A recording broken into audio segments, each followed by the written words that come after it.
Hello बच्चों, कैसे हैं आप लोग। उम्मीद है आप लोग बहुत अच्छे होंगे, फिट और फाइन होंगे। बच्चों, कैसी चल रही है आपकी पढ़ाई। उम्मीद है आप लोग बहुत अच्छे से पढ़ रहे होंगे, बहुत ही मेहनत से पढ़ रहे होंगे। तो बच्चों, जैसा कि आप लोग जानते हैं, हम लोगों ने स्टार्ट कर लिया है class 10th mathematics chapter number 5 AP मतलब समांतर श्रेणी। और लास्ट क्लास में हम लोगों ने एक्सरसाइज नंबर 5.3 के क्वेश्चन नंबर 1 2 3 को बहुत ही अच्छे से समझा है, डीपली समझा है। और मैंने आपको कहा था कि आप आगे के क्वेश्चंस को ट्राई कर लेंगे। उम्मीद है आप लोगों ने कुछ कुछ बनाया होगा, और जो नहीं बनाया होगा ये सारे डाउट्स आज के क्लास में क्लियर हो जाने वाले हैं। उम्मीद है आप लोगों ने पिछला सारा क्लास को अच्छे से देख लिया है, उसके बाद ही आज का क्लास ज्वाइन किया है। चलिए बच्चों, समझते हैं आज कुछ नए अंदाज में फिर से कुछ नए कॉन्सेप्ट्स को, और देखते हैं कि आगे एक्सरसाइज में हमारे पास क्या है, और खत्म करने की कोशिश करते हैं सारे क्वेश्चंस को जो कि बचे हुए हैं। उम्मीद है कि ये एक्सरसाइज जो है वो आपका 2 क्लास में खत्म हो जाने वाला है। उसके बाद हम लोग कुछ इंपॉर्टेंट क्वेश्चन लेकर के आएंगे जो कि चैप्टर नंबर 5 और बहुत सारे कुछ ऐसे क्वेश्चन जो बोर्ड के लिए बहुत इंपॉर्टेंट है, ऐसे क्वेश्चंस को हम लोग करेंगे। तो आइए आज का क्लास शुरुआत करते हैं। और सबसे पहले आपके सामने आ रहा है क्वेश्चन नंबर 4 जो कि है 636 योग प्राप्त करने के लिए एपी आपके सामने दे रखा है 9, फिर है 17, फिर है 25। उसके लिए कितने पद लेने चाहिए। अब क्वेश्चन को बहुत अच्छे से पढ़ने के बाद आपको समझ में आ चुका होगा कि हमारे पास एक एपी है और बोला है कि इस एपी के सारे पदों को योग करके, उसको जोड़ करके हमको 636 लाना है। तो बताइए इसमें कितने पद होने चाहिए। अब यदि आप सोच रहे हैं, आप पहले हमारे क्लास को ज्वाइन किए हैं, तो आपको पता होगा कि एक्चुअली में 636 योग प्राप्त करने के लिए कितने पद चाहिए। यदि ऐसा क्वेश्चन हो तो ये कहीं ना कहीं आपसे क्या पूछ रहा है, तो n का वैल्यू पूछने की कोशिश कर रहा है। आइए सॉल्व करते हैं। तो सबसे पहले हम लोग क्या लिखते हैं, तो लिखते हैं सर दिया है, क्या लिखा दिया है। सबसे पहले a1 हमारा दिया है 9 और a2 हमारा दिया है बच्चों 7। इसलिए यदि हम d निकालेंगे तो बनेगा a2 माइनस a1 मतलब 17 माइनस 9, और ये आ जाएगा बच्चों 8। ठीक है, तो हमारे पास क्या क्या आ चुका है, a आ चुका है और d आ चुका है।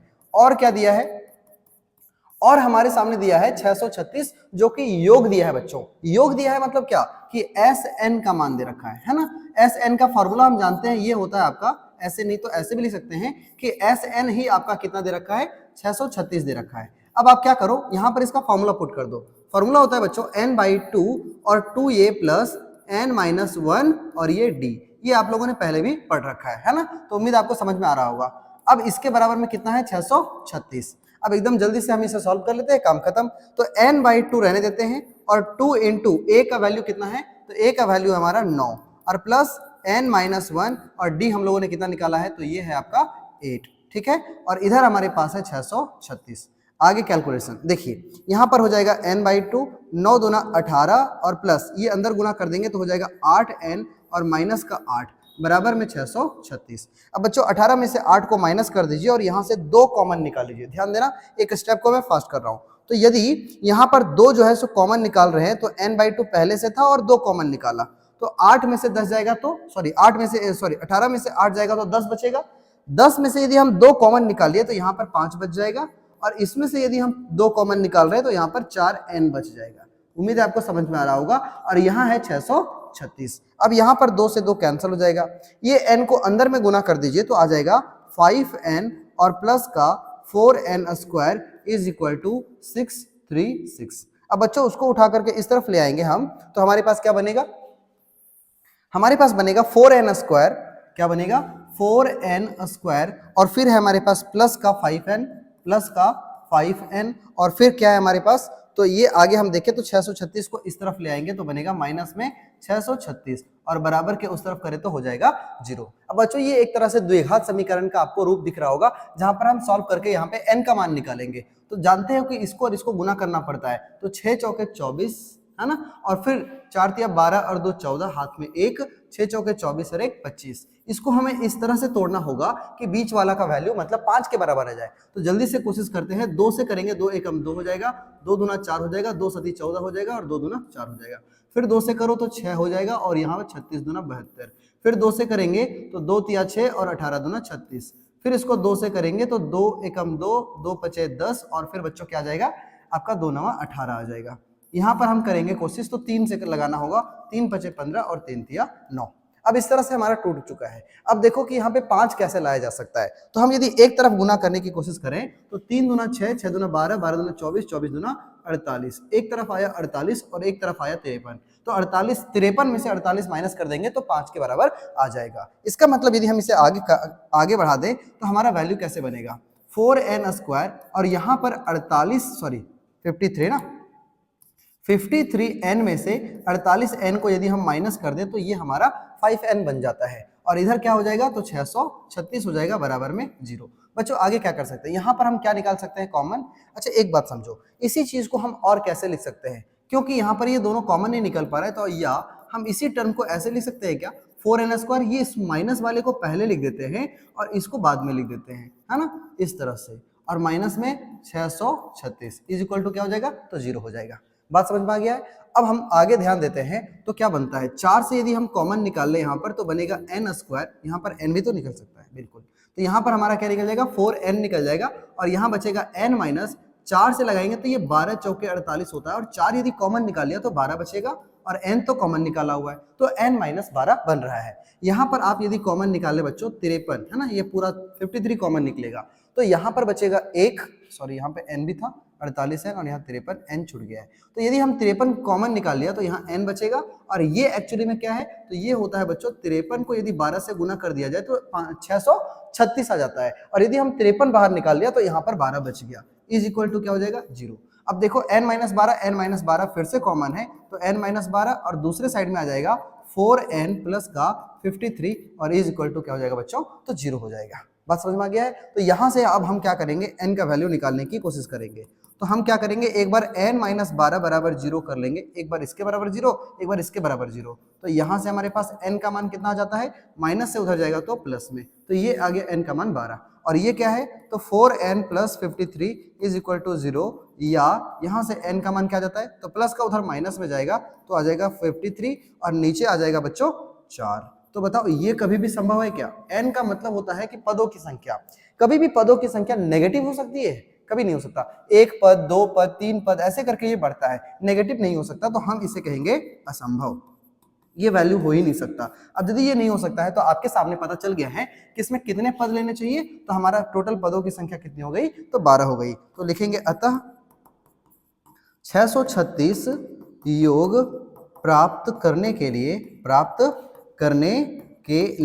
कुल कितने पद लेने होंगे, तो कुल हमको कितने पद लेने होंगे बच्चों, तो कुल 12 पद लेने होंगे, कुल 12 पद लेने होंगे, है ना। तो ये आपका हो जाता है कंप्लीट आंसर और उम्मीद है आप लोगों को हमने कैसे कैसे बताया है ये आपको समझ में आ चुका होगा। ऐसे आपको एकदम कॉपी लेकर के ही बैठना और सारा सॉल्व करते हुए जाना है, प्रीवियस सारे कॉन्सेप्ट्स आपके क्लियर होने चाहिए, तो आपको कभी भी कॉन्सेप्ट समझने में दिक्कत नहीं होगा, क्वेश्चन सॉल्व करने में कभी कोई दिक्कत नहीं होगा, थोड़ा सा कैलकुलेशन आपको समझते जाना है, बाकी हम आगे क्वेश्चन पे बढ़ते हैं। बच्चों नेक्स्ट क्वेश्चन को ध्यान देना है, क्वेश्चन है किसी एपी का प्रथम पद आपको 5 दिया हुआ है, अंतिम पद 45 दिया हुआ है और योग भी आपको 400 दिया हुआ है, तो हम क्या लिख देंगे सीधा सा कि सर दिया हुआ है, एक बात हमें नजर आ रहा है कि प्रथम पद का मतलब A1 आपका 5 है और अंतिम पद हमने कई बार बताया है कि AN को हम लोग अंतिम पद कहते हैं, तो अंतिम पद हमारे सामने कितना दिख रहा है तो 45 दिख रहा है। अब इसी को सॉल्व करना हम करने की कोशिश करें तो बच्चों यहाँ पर हमें क्या पता चलता है, यहाँ हमें पता चलता है कि A और AN दोनों काम आ जाएगा और योग आपको दे रखा है, ठीक है, लिखते हैं और योग कितना है बच्चों, योग का मतलब होता है कि SN कितना है तो ये आपका 400 है। SN का मैंने आपको कई सारा फॉर्मूला पढ़ाया है, जैसे कि एक बार हम रिवाइज कर ले तो SN का फॉर्मूला होता है n/2 और 2a plus n minus 1d। बच्चों एक और फॉर्मूला मैंने बताया है n/2, यहाँ a प्लस an भी होता है, एक और बताया है n/2 a प्लस an को हम लोग l भी कह सकते हैं। ये तीन फॉर्मूला आपको याद रहना चाहिए। तो यहाँ पर हमारे पास डेटा a और an दे रखा है तो हम इस वाले फॉर्मूला को यूज कर लेंगे। तो SN का मान आपको यदि 400 दे रखा है तो इसके बराबर में हम फॉर्मूला क्या लिखेंगे, तो इसके बराबर में लिखेंगे n/2 और अंदर में लिखेंगे a प्लस an और इधर क्या आ जाएगा तो 400 आ जाएगा। बच्चों यहाँ हो जाएगा n/2 और a मतलब कितना तो 5 और an का मतलब कितना तो ये हो जाएगा आपका 45 और बराबर में इधर 400, तो इन दोनों को ऐड कर दो तो हो जाएगा कितना 50 हो जाएगा, बराबर में 400 हो जाएगा, एक जीरो से एक जीरो काट दो, 5 से काटेंगे तो 8 बार में कट जाएगा, ये भागा से गुना में जाएगा बच्चों, तो n का मान कितना आ जाएगा तो 16 आ जाएगा, ठीक है ना। तो n का मान इस तरह से हम लोगों ने बहुत ही आसानी से निकाल लिया है जो कि 16 है। अब क्वेश्चन क्या पूछा है, पदों की संख्या, तो आप जानते हैं कि n जो होता है ये पदों की संख्या होता है, अतः पदों की कुल संख्या कितनी हो गई बच्चों, तो पदों की जो संख्या है ये कितना हो गया आपका 16 होगा। इस तरह से लैंग्वेज आप लिखेंगे ताकि बोर्ड्स के एग्जामिनेशन में आपका एक भी नंबर ना कटे। एग्जामिनर ये भी देखता है कि आप सिर्फ इस तरह से वैल्यू लाकर ना छोड़े, आप ये भी लिखे कि वो एक्चुअली में आपने निकाला क्या है, उसे लैंग्वेज के रूप में भी लिखे। आगे कहता है कि इसका सार्वअंतर निकालो, ठीक है।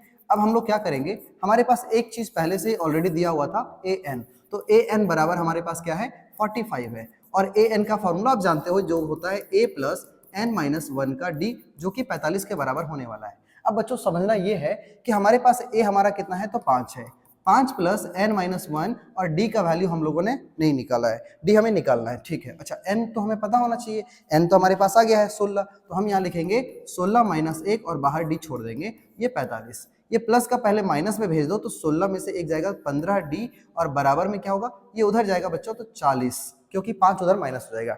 अब हम काटना चाहेंगे तो 5 दिया 15, और 5 से काटेंगे तो 5 8 40। तो बच्चों यहाँ पे d का वैल्यू जो हमें दिख रहा है, ये लग रहा है d का वैल्यू हमारे पास आ रहा है 8/3। ये पूरी तरह से नहीं कट रहा है, मतलब d का वैल्यू जो है सो 8/3 इस तरीके से ये चल रहा है, हमारा सार्व अंतर कुछ इस तरह से आएगा, ठीक है। कहीं कोई मिस्टेक तो नहीं है, बिल्कुल कहीं मिस्टेक नजर नहीं आ रहा है, बिल्कुल सही है, और डी का मान इस तरह से कंप्लीट होता है, प्लस का माइनस में गया, ठीक है। तो ये आपका कंप्लीट होता है आंसर। हम लोगों ने पदों की संख्या भी निकाल लिया, और यहां से आप लिख देंगे कि सार्व अंतर मतलब डी, जो कि कितना है 8/3। कोई दिक्कत नहीं है, उम्मीद है आपको सारा समझ में आ रहा होगा, ठीक है।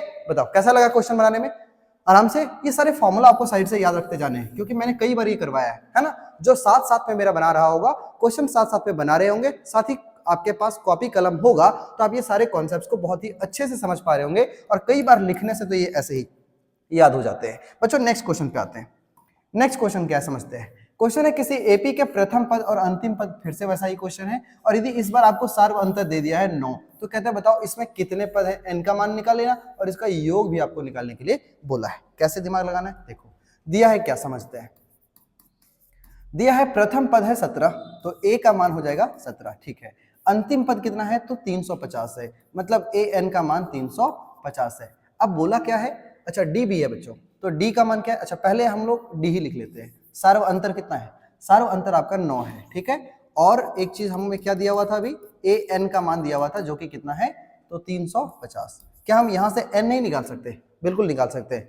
देखो an का वैल्यू कितना होता है, तो a प्लस n माइनस 1 का d, जो कि 350 हो जाएगा। अब समझना ये है कि a का मान हमारा है 17, और प्लस n माइनस 1 कर देते हैं, और d का मान हम लिख देते हैं 9, बराबर में हो जाएगा 350।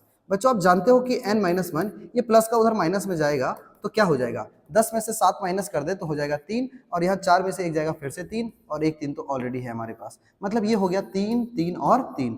9 से काटने की कोशिश करेंगे तो कितने बार में जाएगा, 9 तिया 27, 9 हाँ 9 तिया 27, यहाँ बजेगा 6, और 9 सत्ती 63, है ना, तो ये 7 बार में 63 आ गया। तो n का मान कितना हो जाएगा, 37, तो ठीक है, माइनस का उधर ले जाओ प्लस में, तो 38 बन जाएगा। तो n का टोटल मान कितना आ गया बच्चों, 8। इसका मतलब पदों की संख्या तो हमारे पास आ चुका है, इसलिए हम क्या लिख देंगे, पदों की संख्या, पदों की टोटल संख्या कितनी आ गई, तो 38 आ गया। ये आपका पहला आंसर मिल चुका है। आगे कहता है इसका योग क्या होगा, सोचो। अब यदि योग आपको बोल रहा है, तो योग को देख करके आपको समझ में आ रहा होगा, इसलिए SN है ना, योग का मतलब होता है n पदों का योग। तो बच्चों n पदों का योग का मतलब ये हुआ, हम SN का फॉर्मूला जानते हैं n/2, और फिर क्या जानते हैं, हमारे पास a भी है और an भी है, ठीक है ना। तो हम इस वाले फॉर्मूला से भी बना सकते हैं, जो मैंने आपको समझाया है। पिछले स्लाइड में ही मैंने बताया है कि an का ये वाला भी फॉर्मूला हो सकता है, मतलब SN का n/2 a प्लस an, तो हम ऐसा लिखेंगे n/2 a प्लस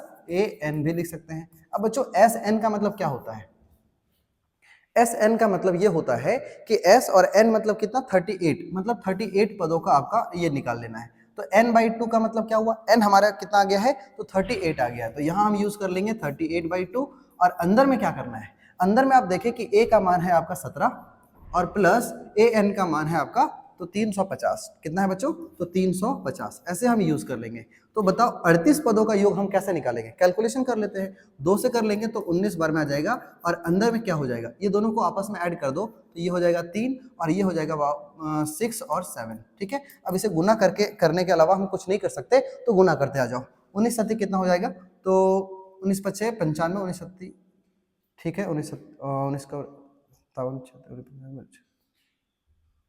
19 सत्ती 33 है, ठीक है ना। तो बच्चों यहाँ पे आपका आ जाएगा 13, ठीक है, और 19 से यदि 6 बार लगा दे तो 19 पचे 95, 19 102, ठीक है ना, सॉरी 114, और ये आ जाएगा बच्चों 7 2 और 1, इसका मतलब यहाँ पर आ जाएगा 7 और हाथ में बच जाएगा 12, और 19 का 19 38 19 57, और 57 को यदि हम ऐड कर दे तो ये आपका हो जाएगा 69। तो इस तरीके से हमारा फाइनल आंसर जो आया है ये कितना आया, तो 6973। इस तरीके से आप मल्टीप्लाई करके डायरेक्ट आंसर ला सकते हैं। और ये बच्चों आपका हो गया कंप्लीट आंसर, मतलब हमारा योग भी निकल गया। तो लास्ट में आप लिख सकते हैं इसलिए योग बराबर कितना हो जाएगा, तो 6973 आपका आंसर। आइए नेक्स्ट क्वेश्चन को देखते हैं जल्दी से।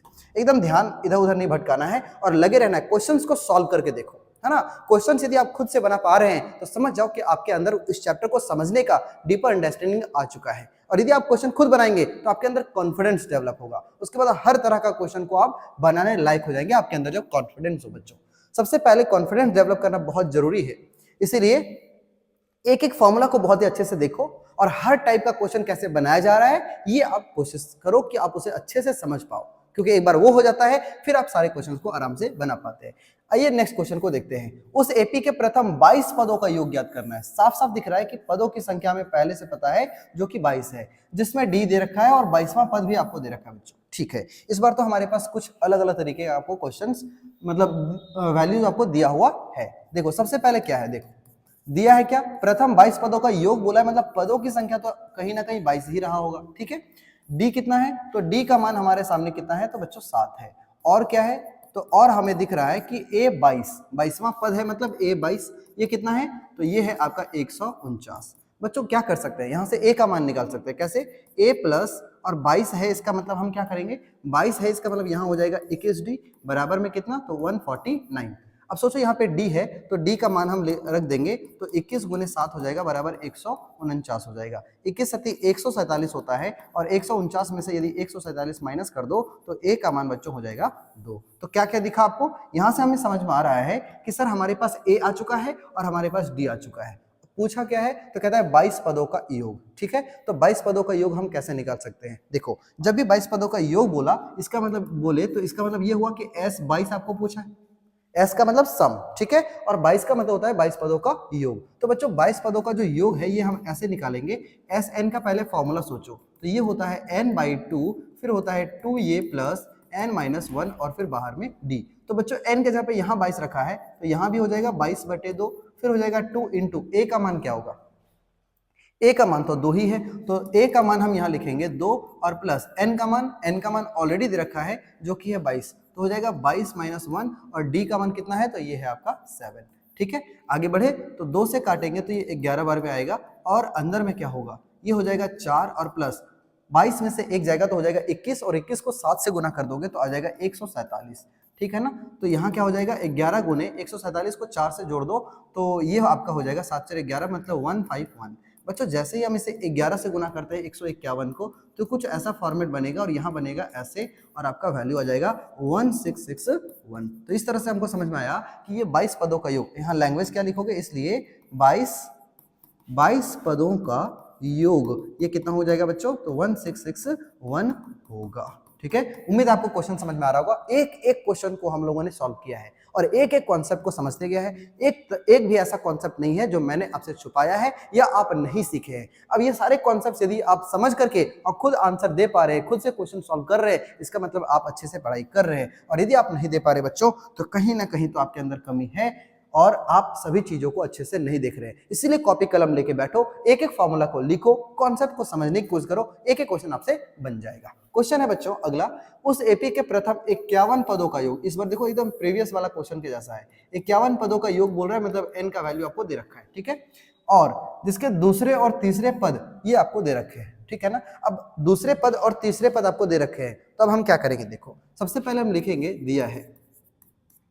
दिया है क्या, तो दिया है n का मान दे रखा है आपका 51 और क्या दे रखा है, और आपको दे रखा है दूसरा पद कितना है, तो 14 है। ठीक है, और तीसरा पद कितना है, तो तीसरा पद आपका है 18। ठीक है बच्चों, जब भी इस तरह से दो पद दिए हुए हों तो कैसे कैलकुलेट करने ये मैंने आपको कई बार बताया है। देखो अब हम क्या कर सकते हैं, अब हमें ये करना होगा कि इन बड़े में से छोटे वाले को घटाना होगा, मतलब A3 में से A2 घटा दो तो इधर भी 18 में से 14 माइनस हो जाएगा। इसको घटाने का शॉर्ट तरीका क्या है कि 3 - 2 और बाहर में d, ऐसे मैंने कई बार बताया है, बराबर में 4 हो जाएगा। तो यहाँ हो जाएगा 3 में से 2 जाएगा 1, मतलब सिंगल d के बराबर में क्या आ रहा है, तो 4 आ गया। ठीक है, अब d के वैल्यू को हम यहाँ रख देते हैं, लिखेंगे अब हमें क्या करना होगा, A2 का मान तो आपको दे रखा है कितना, 14। ठीक है, तो A2 का मतलब होता है A प्लस d, 1d बराबर में 14। अब a ठीक है और d का मान हम कितना लिख दें, तो 4 लिख दें, जो कि 14 हो जाएगा। तो बच्चों a का मान प्लस का उधर माइनस में जाएगा, तो a का मान साफ साफ समझ में आ रहा है कि सर a का मान कितना आ गया, तो 10 आ गया। बहुत ही आराम से हम लोगों ने सीखा कि a का मान हमें पता है, d का मान हमें पता है और n का मान हमें पता है। तो क्या बोला, प्रथम n पदों का योग, मतलब प्रथम n नहीं, प्रथम 51 पदों का योग, और n हमें पता चल गया है कि ये 51 होगा। ठीक है, तो अब हम जल्दी से फॉर्मूला लगा लेते हैं। एस एन का फॉर्मूला तो हर किसी को पता है, होता है सर n/2, रिपीट करना है सबको, 2a प्लस n-1 और बाहर में लिख देंगे d। ये क्वेश्चन कई बार फॉर्मूला के साथ साथ क्वेश्चन भी रिपीट होते हैं, लेकिन फॉर्मूला आपको कई बार रिपीट करना है। n का मान हमारे पास कितना है, तो ये 51 है, मतलब हमें कहीं ना कहीं s 51 निकाल लेना है। यहाँ हो जाएगा 51/2 और अंदर में हो जाएगा बच्चों 2 इंटू a का मान। a का मान हमारा आ गया कितना, तो a का मान यहाँ पर देखो ये आ गया है 10, तो यहाँ हम लिख देंगे 10 और प्लस n का मान फिर से 51 माइनस 1 कर देंगे और बाहर में d लिख देंगे, जो कि हमारा 4 है।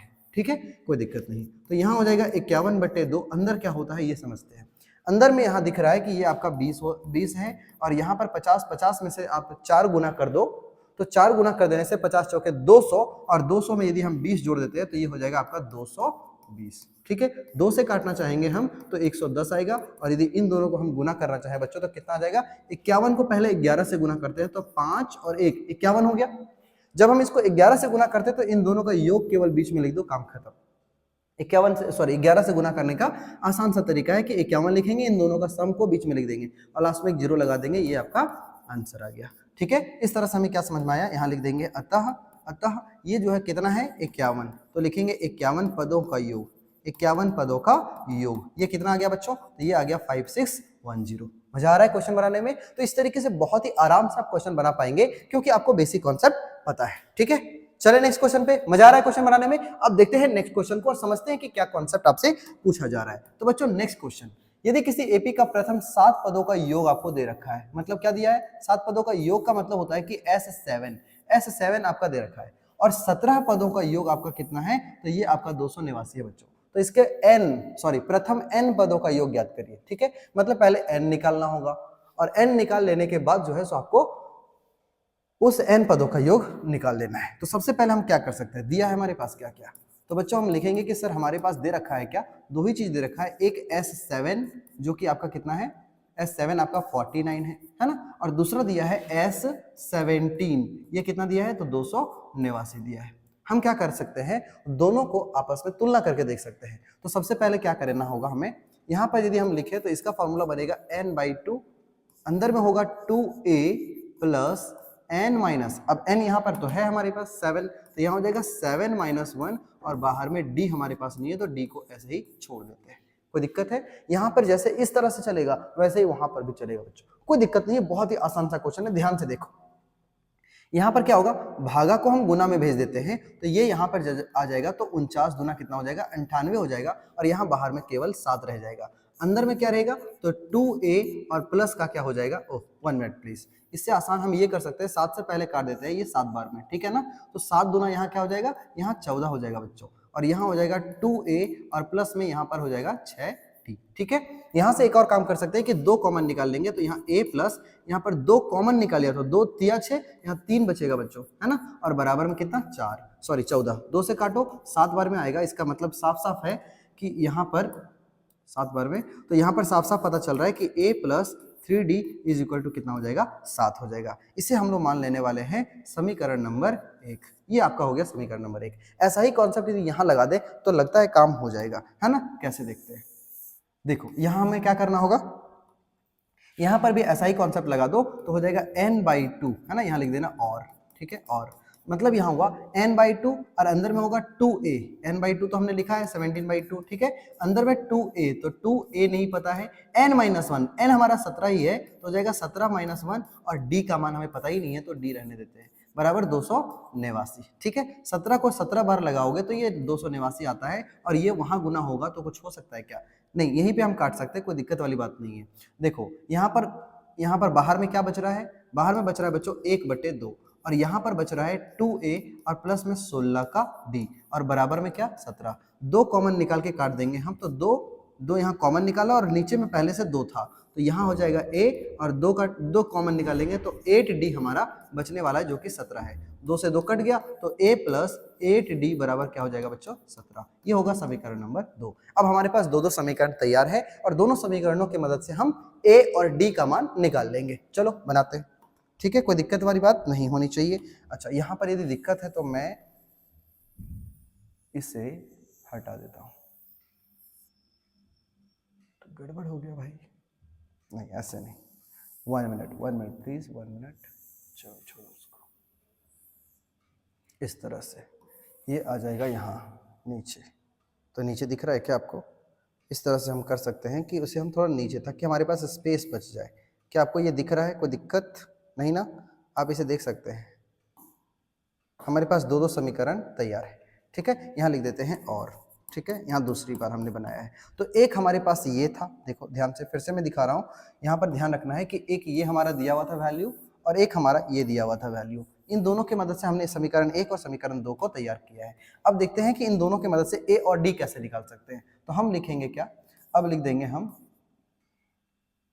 अब हम लोग क्या लिखने वाले हैं, तो हमारे पास है a प्लस 3d बराबर 7। तो लिखो a प्लस 3d बराबर क्या हो जाएगा 7। और दूसरा है a plus 8d, a plus 8d बराबर क्या हो गया, तो ये हो गया बच्चों 17, ठीक है। अब हमें क्या करना होगा, यहाँ पर हमें लिखना था कि समीकरण 1 और समीकरण 2 को आपस में घटा दो। तो जब हम घटाते हैं तो ये वैल्यू नेगेटिव हो जाएगा, है ना, नीचे का साइन बदलता है, आपने कई बार पढ़ा होगा। ये कट जाएगा आपका, और जब ये कट जाता है, यदि ये कट रहा है इस तरह से, तो यहाँ पर ध्यान देना है कि 8 में से 3 जाएगा तो माइनस में 5 बचेगा बच्चों, और यहाँ पे माइनस और 7, माइनस 17 और प्लस में 7 है, तो घटा देंगे तो ये माइनस में ही 10 बचेगा। माइनस से माइनस कैंसिल कर दो और 5 से काटो, 2 बार में आएगा, और डी का मान हमें नजर आ रहा है कि ये आ गया 2। अब डी तुम्हारे पास है, ए भी है क्या? नहीं। ए को हम क्या कर लेते हैं, यहाँ डी का वैल्यू यदि हम समीकरण 1 में रख देते हैं, ठीक है। अब लिखेंगे क्या, समीकरण नंबर 1 में डी का मान रखने पर, है ना, डी का मान हम रख देते हैं। तो डी का मान समीकरण 1 में रखेंगे तो a प्लस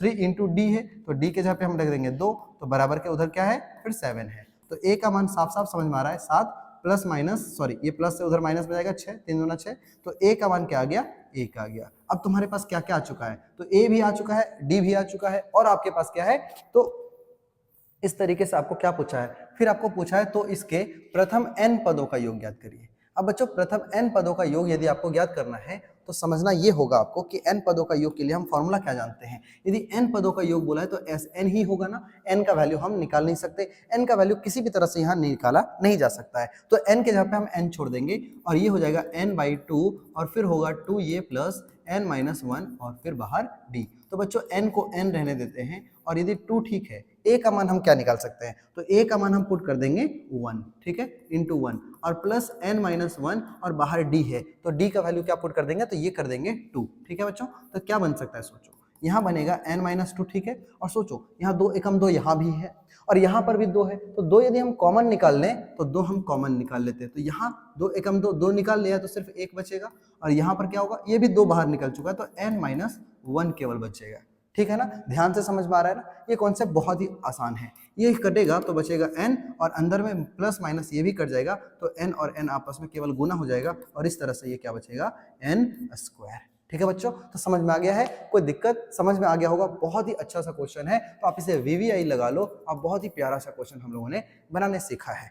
यदि आपको इस तरह से 2 पद, मतलब 2 इस तरह से योग दे रखे हों, तो यहां से पहले हम a और d निकाल लेंगे, और केवल n पदों का योग बोला है। यदि हमारे पास यहाँ पे n के जगह पे कुछ भी होता तो उस हिसाब से डायरेक्ट फॉर्मूला हम n² से निकाल सकते थे। फिलहाल तो इसका आंसर n² आएगा, जो कि बहुत ही अच्छे से हम लोगों ने सीख रखा है, ठीक है। तो उम्मीद आपको समझ में आ चुका होगा। आइए एक लास्ट क्वेश्चन को हम लोग सॉल्व कर लेते हैं, फिर हम लोग बढ़ेंगे अगले क्लास के लिए। चलो देखो, तो लास्ट क्वेश्चन हमारे पास ऐसा है कि दर्शाइए a1 a2 ऐसे करके an तक है, और इस तरह से एक ap बना रही है। an जो है वो आपको नीचे दे रखा है, तो बताना क्या है, प्रथम 15 पदों का योग ज्ञात करना है। चलो मैं एक बता देता हूं, एक आप खुद कर लेंगे, ठीक है। तो बच्चों हमारे पास an का मान है 3 + 4n। मैंने आपको कई बार ये बताया है कि जब भी इस तरह का फॉर्मेट आपको दिया हुआ हो तो आप क्या कर लेंगे, an निकालने की कोशिश करेंगे, वो a1 निकालने की कोशिश करेंगे। तो 3 + 4 इंटू n के जगह पे 1 कर देंगे, तो 4 और 3 कितना आ रहा है, तो ये बच्चों आ गया 7, ठीक है। ऐसे ही a2 निकालो, तो 3 + 4 इंटू 2 हो जाएगा, 4 दूना 8 और 3 क्या हो जाएगा, 11। और ऐसे ही a3 निकाल लेंगे, तो क्या हो जाएगा बच्चों 3 + 4 × 3 4 × 12 और 3 हो जाएगा 15। ठीक है, अब आपको पता है A1 है, A2 है, A3 है, ऐसे करके बढ़े चले जा रहा है, कोई दिक्कत नहीं है। तो अब हम क्या कर सकते हैं, इसलिए D निकाल लेते हैं। तो D का फॉर्मूला होता है A2 - A1, मतलब 11 में से 7 को माइनस कर देंगे बच्चों, तो D भी हमारा आ गया कितना, तो 4 आ गया है। बोला है 15 पदों का योग ज्ञात करिए। ठीक है, तो 15 पदों का योग ज्ञात करने के लिए हमें क्या लगाना होगा, फॉर्मूला Sn लगाना होगा, जो कि होता है n/2 और 2a + n - 1d। कई बार लिखो, याद हो जाएगा। और Sn कितना पद बोला है, 15 पद बोला है, मतलब S15 आपको करना होगा। कितना करना होगा, तो S15 करना होगा। तो n का मान हमारा 15 है, क्योंकि 15 पद बोला है, तो यहाँ हो जाएगा 15/2 और अंदर में हो जाएगा 2 × a का मान क्या होगा, तो a का मान हमने निकाला है, सबसे पहला वाला पद ये है आपका 7। ठीक है, ये 7 है, और प्लस n - 1 का मतलब क्या हुआ, n का मान 15 है, तो हो जाएगा 15 - 1, और d का मान सोचो जल्दी से, d का मान हमारा कितना है, तो बच्चों d का मान साफ साफ नजर आ रहा है कि हमने 4 निकाल लिया है। ठीक है, तो कितना हो जाएगा इसका योग, 15/2 रहने देते हैं, अंदर समझना है, 7 × 14 और यहाँ पे है 14, तो 14 यहाँ बचेगा, 14 चौके होता है 56, और उसमें से ऐड कर देना है 7 × 14। तो बच्चों कहीं ना कहीं ये 70 आ रहा है, तो हमारा यहाँ पे क्या हो जाएगा, × 70 हो जाएगा। ठीक है, 2 से काट देंगे तो 35 बार में जाएगा, और 35 15 को गुना कर देंगे तो 15 × 5 = 75, हाथ में 7, और 15 × 3 = 45, और 7 हो जाएगा 52। तो बच्चों फाइनली हमारा आंसर आ चुका है, और 15 पदों का जो योग है इस कंडीशन को लेकर के, तो ये हमारा आ रहा है 525। तो क्या लिख देंगे, अतः 15 पदों का योग कितना होगा बच्चों, तो 525 होगा। ठीक है, उम्मीद है आपको ये क्वेश्चन भी आराम से समझ में आ गया होगा। और ये जो सेकंड वाला क्वेश्चन आपको दे रखा है, ये आप करेंगे खुद से, मतलब सेल्फ करेंगे। बिल्कुल सेम टाइप ऑफ क्वेश्चन है। आपको यहाँ पर जैसे A1 A2 A3 निकाला है, वैसे ही AN की मदद से आपको A1 A2 A3 निकाल लेना है, D निकाल लेना, और ऐसे ही बना देना है। आपका कॉन्सेप्ट आराम से बन जाएगा, सारे क्वेश्चन कंप्लीट हो जाएंगे। ठीक है, तो बच्चों उम्मीद है आज का क्लास आपको मजा आया होगा। सारे क्वेश्चंस को हम लोगों ने बहुत ही डेप्थ से समझने की कोशिश की है। फॉर्मूला तो सबको याद होना चाहिए, सारे कॉन्सेप्ट्स मैंने पहले ही बता रखा है। अब हमें दंदना करके क्वेश्चन बना लेने हैं, और उम्मीद है सारा क्वेश्चन आप बहुत ही आराम से बना पा रहे होंगे। ठीक है, और सारा समझ में भी आ रहा होगा। जो बचे हुए क्वेश्चंस हैं उसे हम लोग नेक्स्ट क्लास में कंप्लीट करेंगे, और तब तक के लिए आपको सारे क्वेश्चंस को खुद से ट्राई करने हैं, देखने हैं कि आपका कॉन्फिडेंस किस लेवल तक का है, आपकी अंडरस्टैंडिंग कहां तक बनी है, आप खुद इसे ट्राई करें बनाने का। चलिए बच्चों, मिलते हैं फिर से एक नेक्स्ट क्लास के लिए। तब तक के लिए एक महत्वपूर्ण सूचना, यदि आपको आज का कॉन्सेप्ट अच्छा लगा हो, हमारे कॉन्सेप्ट्स अच्छे लगे हो, आपको समझ आ रहा है, कुछ वैल्यू ऐड हो रहा है, तो बच्चों चैनल के साथ अभी जुड़ जाए, चैनल को अभी सब्सक्राइब कर ले और दोस्तों को भी फॉरवर्ड कर दे। चलिए मिलते हैं नेक्स्ट क्लास में, तब तक के लिए थैंक यू वेरी मच। जय हिंद।